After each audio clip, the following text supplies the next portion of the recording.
The first thing I noticed when I woke up that morning was the ring. Heavy, cold, unapologetically expensive, sitting on my finger like it had always belonged there, even though I was absolutely, undeniably, and catastrophically sure it did not.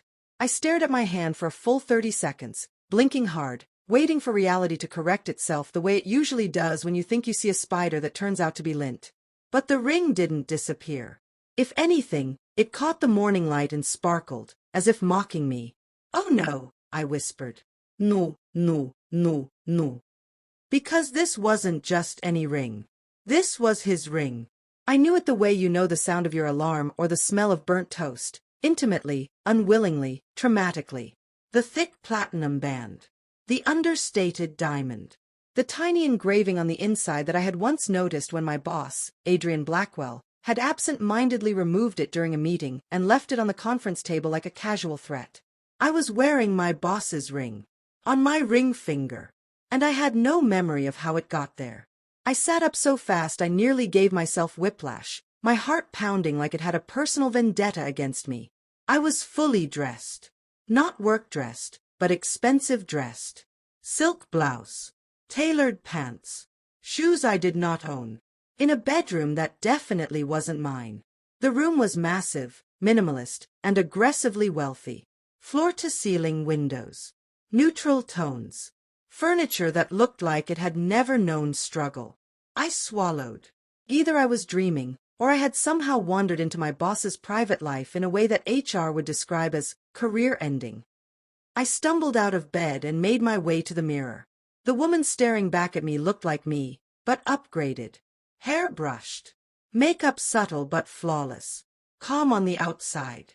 Internally screaming. "Okay," I muttered. "Think." Last night, there had been a company gala. Black tie. Champagne. Adrian Blackwell had made a rare public appearance, looking like a man who didn't need to explain himself to anyone, ever. I remembered dancing. Laughing. Drinking something that tasted innocent, but clearly was not. And then, nothing. I heard footsteps. My soul left my body.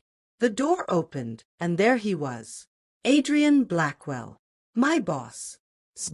Human embodiment of calm authority. The man who terrified senior executives with a raised eyebrow and made interns cry by clearing his throat. He looked at me, then at my hand, then back at my face. "Good," he said calmly. "You're awake." I stared at him. "Why?" I said slowly. "Am I wearing your ring?" He paused, and then did the unthinkable. He didn't answer. Instead, he walked past me like this was a normal Tuesday, poured himself coffee, and said, "You'll be late for work if you don't hurry." I laughed. I couldn't help it. A short, hysterical sound escaped me. "You think I'm going to work like this? With your ring. On my marital finger." He finally looked at me properly.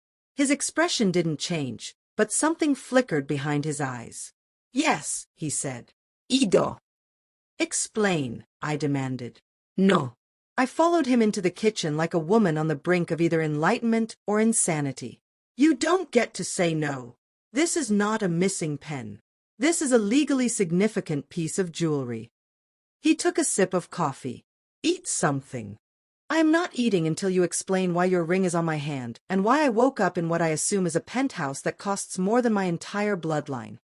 He sighed. "You signed something." My stomach dropped. "I signed what?" "A document," he said evenly. "You didn't read it." "Oh my God," I whispered. "That's your solution to everything." "You were very confident at the time." I pressed my fingers to my temples. "Adrian, what did I sign?" Silence. Then finally, "A marriage contract." I screamed. Not elegantly. Not quietly. I screamed the way people scream in horror movies when they realize the door is locked and the killer has Wi-Fi. "I am married to you?" I shrieked. "Legally," he said. "Yes." I paced. I laughed. I nearly cried. "You can't just marry your employee." "I can," he replied. I did. "Why?" He looked at me for a long moment, and for the first time since I'd known him, he seemed human. Tired. Cornered. Because I needed a wife, he said. And you picked me like a menu item? You were convenient. I gasped. I hope your enemies treat you better than that. He continued, unfazed. There are conditions attached to my inheritance. Old ones. Public ones. Marriage clauses. Appearances.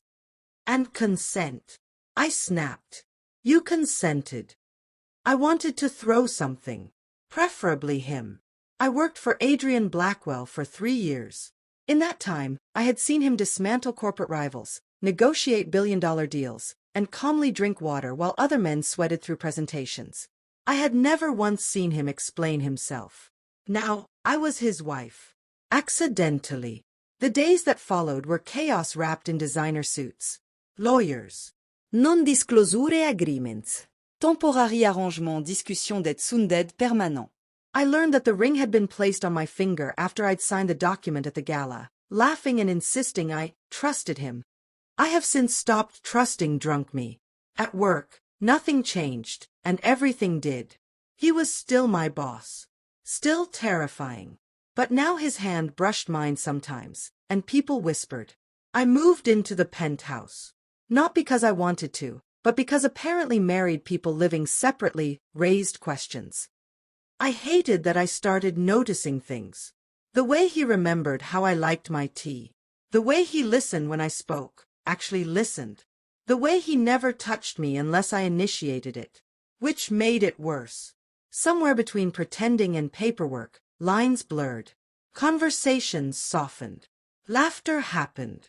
If you're enjoying this madness right now, pause here and subscribe to Sinful Secret, because accidental marriages, powerful men with secrets, and women discovering they signed their life away are exactly the kind of delicious chaos we live for. Of course, the truth didn't stay hidden. The press found out. The board panicked. My name trended for reasons I had never emotionally prepared for. Adrian stood beside me the entire time. When I finally asked him why he wouldn't explain in the beginning, why he let me spiral, he looked at me and said, "Because you would have said no."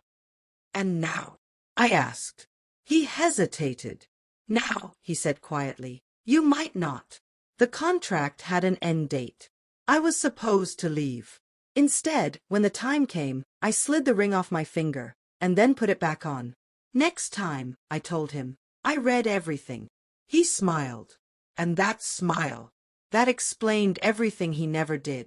If this story made you laugh, gasp, or swear to never sign anything without reading the fine print, subscribe to Sinful Secret for more outrageous twists, accidental marriages, powerful men brought to their knees, and women who survive chaos with humor and style. Like, comment, and share, because some secrets are too good to stay hidden.